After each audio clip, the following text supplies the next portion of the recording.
thrust. Now the thrust swing is an interesting move because it varies a lot from how regular sword motion would usually play out.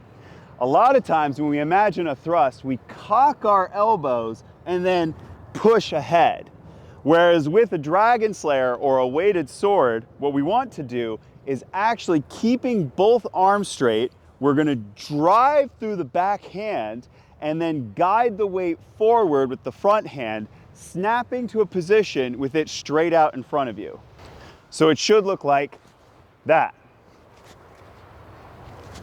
So you'll notice that as I thrust, I'm getting it to about that straight line from where my shoulder is. A good thrust should end with the sword at about shoulder height. You'll see that there's no real core movement happening with this. I'm braced, just like I do for most of my swings.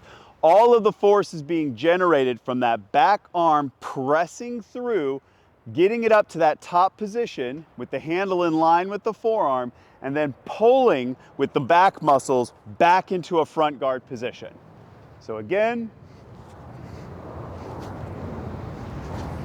now that top position is just a flash of a moment. You're not trying to hold it there. If anything, what you're trying to do is have a moment of weightlessness at the top, and at the peak of your extension, you pull back as quickly as you can.